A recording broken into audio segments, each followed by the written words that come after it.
Hi friends, welcome back to our channel autograph episode 7. இதுக்கு முன்னாடி இருக்கிற எபிசோட் நீங்கள் இன்னும் பார்க்கலாட்டி பிளேலிஸ்ட்டில் இருக்குது, மறக்காமல் செக் பண்ணி பாருங்கள்.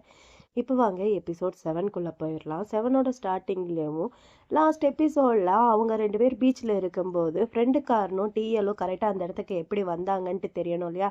ஸோ அதை தான் காமிக்கிறாங்க. டிஎல் ஃப்ரெண்டுக்காரங்கிட்ட போய் அவனுக்கு காண்டாக்ட் பண்ணியா, அவனுக்கு ரீச்சே ஆகலை அப்படிங்கிற மாதிரி சொன்ன உடனேவும் இவனும் பயந்துக்கிட்டு வீட்டுக்கு, அப்புறம் இவங்க 2 பேரும் ஒன்றா போவாங்களே ஒரு பார்க் மாதிரி ஒரு இடத்துக்கு, அந்த இடத்துக்கு எல்லா இடத்துக்கும் போய் தேடி பார்க்குறான். எங்கேயுமேவும் இவனை காணோம்.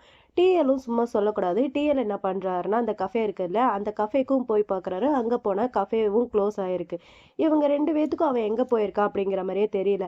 அப்போ தான் டிஎல் இருந்துட்டு சொல்கிறாரு, எனக்கு தெரிஞ்சு 2 பேரும் ஒரே இடத்துல தான் இருக்கணும்ன்ட்டு நான் நினைக்கிறேன் அப்படிங்கிற மாதிரி சொல்ல, ரெண்டுக்காரனும் டக்குன்ட்டு மொபைல் எடுத்து பார்க்குறான். யாரோட நம்பரை வந்து பார்க்குறான்னா, அந்த கஃபேக்காரன் இருக்கா இல்லையா, அவனோட நம்பரை தான் எடுத்து பார்த்துக்கிட்டு இருக்கான். ஏன்னா அவன் வந்து இவனோட அந்த கராத்தே கிளாஸில் ஜாயின் பண்ணிக்கிறதுனால அவனோட மொபைல் நம்பர் இவங்கிட்ட கண்டிப்பாக இருக்கும். அதை தான் வந்து ட்ராக் பண்ணிகிட்ருக்காங்க. அந்த மொபைல் இப்போ எங்கே இருக்குது, லொக்கேஷன் எங்கே காமிக்குது அப்படிங்கிற மாதிரி ட்ராக் பண்ணால் அந்த மொபைல் லொக்கேஷன் வந்து ஒரு பீச் பக்கத்தில் காமிக்குது அப்படிங்கிற மாதிரி சொல்ல, இவங்க 2 பேரும் கார் எடுத்துகிட்டு ஒன்றா போயிட்டுருக்காங்க. இதில் ஃப்ரெண்டுக்காரன் வேற சீக்கிரமாக போடா அப்படிங்கிற மாதிரி அவனை போட்டு டார்ச்சர் பண்ணிகிட்டு இருக்கான். அதுக்கப்புறம் தான் ஃப்ரெண்டுக்காரனும் டிஎல்லும் அங்கே வந்தாங்க. அங்கே வந்து தேடி பார்த்தா இவங்க 2 பேரும் இங்கே பேசிகிட்டு இருக்காங்களே. இதை பார்த்து ஃப்ரெண்டுக்காரன் காண்டாயி ஓடி வந்து கஃபேக்காரனை குத்து விட, கஃபேக்காரன் பொத்துன்ட்டு கீழே விழுக, இதை பார்த்த தேகடே உனக்கு என்ன பைத்தியமாடா அப்படிங்கிற மாதிரி கேட்க, அவன் பயந்துக்கிட்டு டக்குன்ட்டு இவனை அப்படியே ஹக் பண்ணியிருப்பான் போன இதில். அதுக்கப்புறம் என்ன நடந்துச்சு அப்படிங்கிற மாதிரி தான் இப்போ காமிக்கிறாங்க.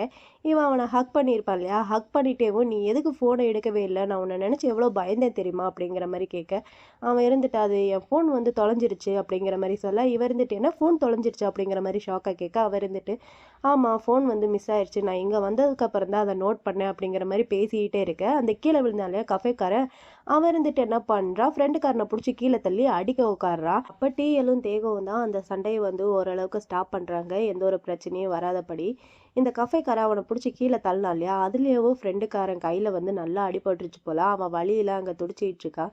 இதை பார்த்த தேகம் இருந்துட்டு அவன்கிட்ட போய் நீ ஓகேவா அப்படிங்கிற மாதிரி கேட்க, அவனும் இருந்துட்டு நான் ஓகே தான் அப்படிங்கிற மாதிரி சொல்கிறான். இருந்தாலும் அவனுக்கு ரொம்ப வலிக்குது.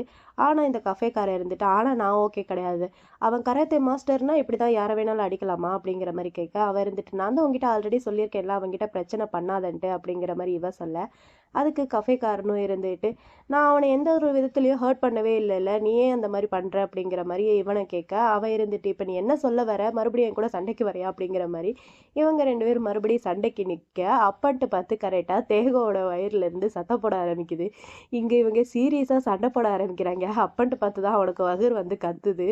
இதை பார்த்து டிஎல் இருந்துட்டு டேய் சண்டை போடாதீங்களா, வாங்கடா முதல்ல சாப்பிட்லாம் அப்படின்னு சொல்லிட்டு சண்டையை சமாதானப்படுத்தி அங்கேருந்து கூட்டிகிட்டு போகிறாங்க சாப்பிட்றதுக்காண்டி. அங்கே போய் தேகம் இருந்துட்டு டிஎல் கிட்ட ஆமாம் நீங்கள் 2 பேரும் எப்படி ஒன்றா வந்தீங்க அப்படிங்கிற மாதிரி கேட்க, அவரும் இருந்துட்டா அதெல்லாம் ரொம்ப பெரிய ஸ்டோரி, உன்னை ரீச் பண்ண முடியலையா, அதனால தான் அவனை தேடி போனேன் அப்படிங்கிற மாதிரி சொல்ல, தேகுவுக்கு ஷாக் ஆகிட்டு என்னது அவர் உன்னை தேடி வந்தாரா அப்படிங்கிற மாதிரி கேட்க, இவன் திருண்டு முழிக்க டிஎல் இருந்துட்டு ஆமான்னு சொல்ல, இதை கேட்குற தேகுவுக்கு சிரிப்பு தான் வருது. அவன் சிரிச்சிட்டு உட்காந்துருக்கான். இதை பார்த்த டிஎல் இருந்துட்டு இப்போ ஏன்டா சிரிக்கிற அப்படிங்கிற மாதிரி கேட்க, அதுக்கு ஃப்ரெண்டுக்காரனும் இருந்துட்டு ஆமாம் இப்போ எதுக்கு நீ சிரிச்சிட்டு இருக்க, ஃபோனை தொலைக்கிறதும் தொலைச்சிட்டு உனக்கு சிரிப்பு வேண்டியது இருக்கா அப்படிங்கிற மாதிரி கேட்க, அதுக்கு தேகவும் இருந்துட்டு அதுதான் இப்போ என் கூட நீ இருக்கல, அதனால நான் வீட்டுக்கு பத்திரமா போயிடுவேன், அப்புறம் ஃபோன் காணோன்ட்டு நாளைக்கு ரிப்போர்ட் பண்ணால் சரியாக போயிடும் அப்படிங்கிற மாதிரி சொல்ல, டிஎலும் இருந்துட்டு சரி ஓகே சாப்பிடு அப்படின்னு சொல்லிட்டு தேகவுக்கு ஒரு ஃபுட்டை வந்து எடுத்து வைக்கிறான். இதை பார்க்குற ஃப்ரெண்டுக்காரனுக்கு காண்டாயிட்டுருக்கு. இவன் அதையே பார்த்துட்டு இருக்க, இந்த கஃபேக்காரனும் இருந்துட்டு ஆமாம் சாப்பிடு ஃபோன் வந்து கிடைச்சிரும் அப்படின்னு சொல்லிட்டு அவனும் ஃபுட் எடுத்து வைக்கிறான். இப்படி இவங்கெல்லாம் ஒரு பக்கம் வச்சுக்கிட்டு இருக்க, இதை பார்க்குற ஃப்ரெண்டுக்காரனுக்கு தான் அங்கே பயங்கரமாக கபன்ட்டு வகுரில் எரிஞ்சு காது பக்கமாக புகையாக வந்துட்டு இருக்கு. நம்ம ஃப்ரெண்டுக்காரன் அந்த டிஎல் கூட ஒரு மாதிரி மேட்ச் ஆயிடுறான். ஆனால் இந்த கஃபேக்காரன் கூட அவனுக்கு செட்டே ஆக மாட்டேங்குது. கஃபேக்காரனும் இருந்துட்டு வேணும்ட்டே அவனை பார்த்து இன்னைக்கு ஃபுல்லாக நம்ம ஜாலியாக சூப்பராக சுற்றிட்டு இருந்தோம், ஆனால் சிலரால் எல்லாமே நாசமாக போயிடுச்சு அப்படின்னு சொல்லிட்டு அவனை பார்த்து முறைக்கான். அவன் இருந்துட்டு என்ன ஏன்டா பார்த்து முறைக்கிறான், மூடிட்டு சாப்பிட்ற அப்படிங்கிற மாதிரி சொல்கிறான்.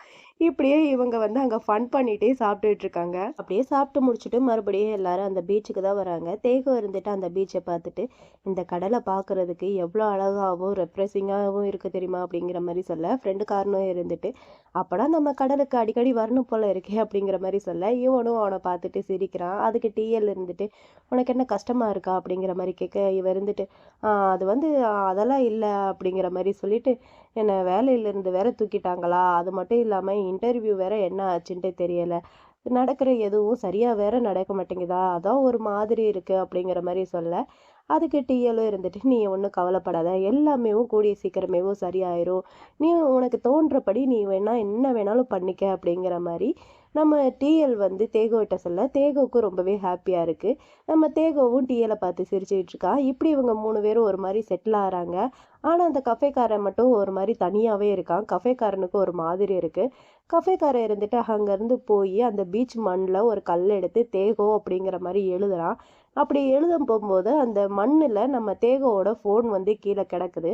அந்த ஃபோனை எடுத்து தேகோ இது உன்னோட ஃபோனா அப்படிங்கிற மாதிரி காமிக்க இவனும் ஓடி வந்து ஆமாம் இது என்னோட ஃபோன் தான், ரொம்பவே தேங்க்ஸ், நம்ம 2 பேரும் இங்கே பேசிகிட்டு இருந்தோம்ல அப்போ விட்டுட்டேன்ட்டு நினைக்கிறேன் அப்படிங்கிற மாதிரி தேகோவும் அந்த ஃபோனை வாங்கிட்டு சொல்ல அதுக்கு அந்த கஃபேக்காரனும் இருந்துட்டு லக்கிலி இந்த ஃபோன் வந்து கிடச்சிருச்சு அப்படிங்கிற மாதிரி சொல்கிறான். ஆனால் ஃப்ரெண்டுக்காரன் மட்டும் ஒரு மாதிரி கஃபேக்காரனை பார்த்து முறைச்சிக்கிட்டே இருக்கான். இந்த சீன் இங்கே கட் பண்ணால் அப்புறம் 4 பேரும் தேகோவோட வீட்டுக்கு வந்துட்டாங்க. தேகோ இருந்துட்டு டிஎல் கிட்ட ரொம்பவே தேங்க்ஸ், ஆனால் நீங்கள் ட்ரைவ் பண்ணி ரொம்பவே டயர்டாக இருக்கிற மாதிரி இருக்குது அப்படிங்கிற மாதிரி சொல்ல அவனும் இருந்துட்டு இல்லை நான் நல்லா தான் இருக்கேன், உன்னை பார்க்கும்போது தான் ரொம்ப டயர்டாக இருக்கிற மாதிரி இருக்குது, போய் ரெஸ்ட் எடு அப்படிங்கிற மாதிரி சொல்ல இவனும் சரின்னு சொல்லிட்டு நம்ம கஃபேக்காரனை பார்த்து ஆமாம் உங்களோட பைக்கை பற்றி என்ன அப்படிங்கிற மாதிரி கேட்க அவனும் இருந்துட்டு நீ ஒன்றும் கவலைப்படாத, பைக்கு வந்து நாளைக்கு டெலிவரி பண்ணிடுவாங்க அப்படிங்கிற மாதிரி சொல்ல இவனும் சரின்னு சொல்லிடுறான். அப்புறம் ஃப்ரெண்டுக்காரன் இருந்துட்டு எனிவேஸ் ரொம்பவே தேங்க்ஸ் அப்படிங்கிற மாதிரி சொல்ல டிஎலும் இருந்துட்டு பரவாயில்ல அப்படிங்கிற மாதிரி சொல்லிடுறான். கஃபேக்காரன் இருந்துட்டு தேகோகிட்ட தேகோ இன்னைக்கு நைட் உன்னோட கவலை எல்லாத்தையுமே ஒதுக்கி வச்சுட்டு நீ நல்லா நிம்மதியாக தூங்கி ரெஸ்ட் எடு, நான் இங்கேருந்து கிளம்புறேன் அப்படிங்கிற மாதிரி சொல்கிறான். அதுக்கு டிஎலும் இருந்துட்டு சரி ஓகே நானும் அப்படியே இங்கேருந்து கிளம்புறேன் அப்படிங்கிற மாதிரி சொல்ல இவனும் சரி ஓகே அப்படின்னு சொல்லிட்டு இவங்க 2 பேரும் வீட்டுக்குள்ளே வந்துடுறாங்க.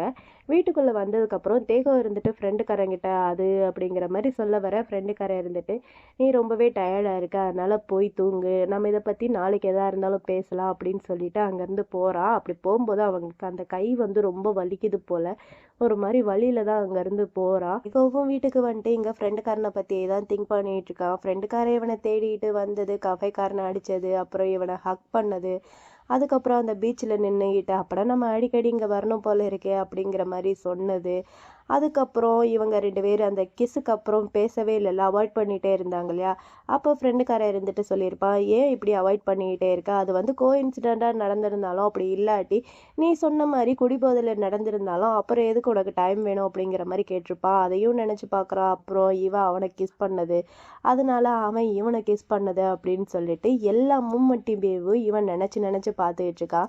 இவனுக்கு புரியவே இல்லை நம்ம யாரை தான் சூஸ் பண்ணுறது, எனக்கு அவன் மேலே ஃபீலிங்ஸ் இருக்கா இல்லையான்ட்டு இவனுக்கு இன்னும் புரியவே இல்லை.